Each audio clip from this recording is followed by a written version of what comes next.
In 1870, the island nation of Fiji didn't really have a formal government, much less any kind of government services like the government postal service, for example. They did, however, have a national currency, the Fijian dollar, which was made up of 100 Fijian cents. Now, at the same time, there was a newspaper called the Fiji Times that had been founded by this man, George Lyttelton Griffiths. And in 1870, he produced his own private mail service to be able to distribute the newspaper to the other islands within the chain, as well as to Australia. And he called this private postal service the Fiji Times Express. And he had stamps made up. And they were denominated in British pence. Now, in 1871, the next year, Fiji announced the start of a postal service and the issuance of some postage stamps, which were to be denominated in Fijian cents. And the order was sent to the stamp printer in Sydney, Australia. But when the stamps came back, instead of cents, they were denominated in pence. So the Fiji Postal Service rectified the situation by having all the stamps overprinted with cents. These were placed on sale in January of 1872, which means the previous error stamps were on sale for 41 days.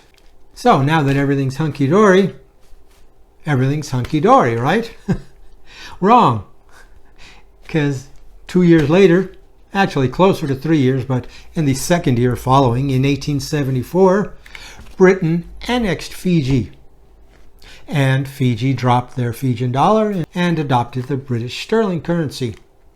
But now they had all these stamps that were overprinted in cents. What to do? Well, they sent them back again and had the overprinted stamps overprinted in pence again. Thus, we wind up with a stamp issue with two separate surcharges in two different currencies. Get it? Got it? Good.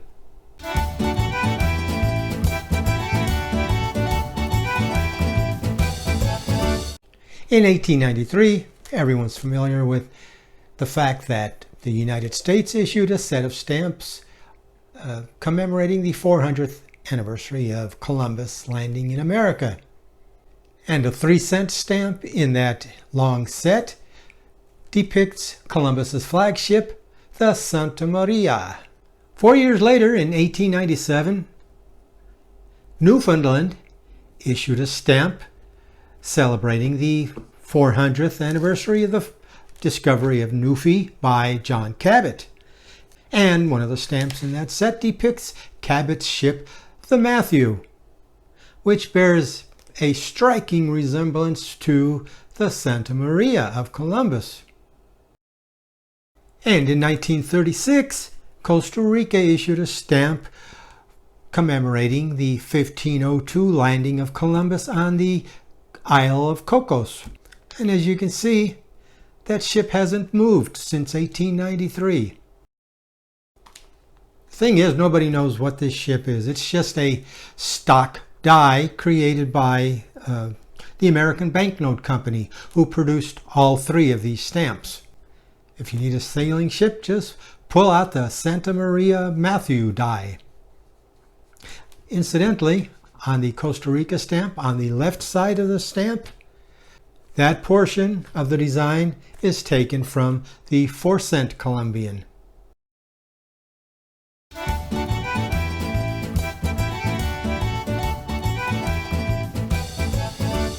Now, talk to anybody from the Lone Star State and they'll tell you that everything's bigger in Texas. Well, the little island of St. Helena will beg to differ on at least one item. In 1982, St. Helena issued this 4-stamp set featuring indigenous insects. One stamp was for the St. Helena dragonfly, another depicted Burchell's beetle. A third stamp was for the cockroach wasp. The fourth one shown here, they are proud to let you know, is the world's largest earwig. Just how large is this earwig? This large.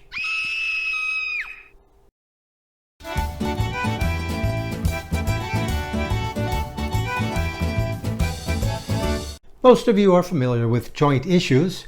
For those who are not, a joint issue is a stamp set or single issued by two countries, such as Sweden and the USA, shown here, that have common designs and they celebrate a common theme.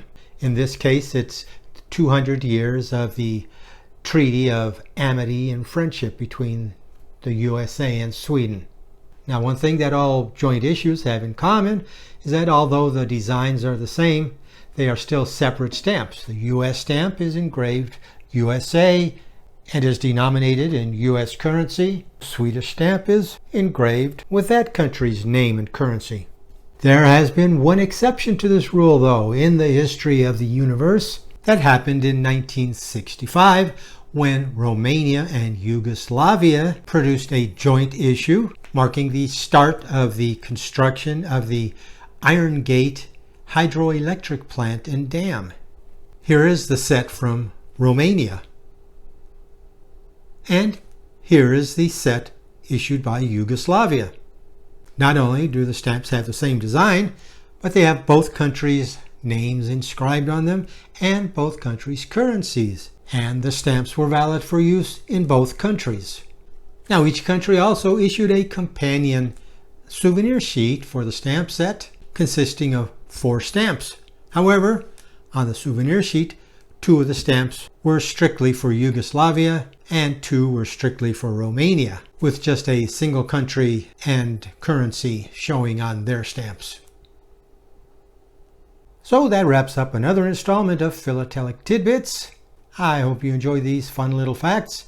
And if you did enjoy it, I hope you will hit the subscribe button and the like button, plus hit the little bell icon so you'll be notified of all of my future episodes as they are released. So thank you once again for joining me. This is Ted the Talking Stamp Collector, wishing you all happy stamping.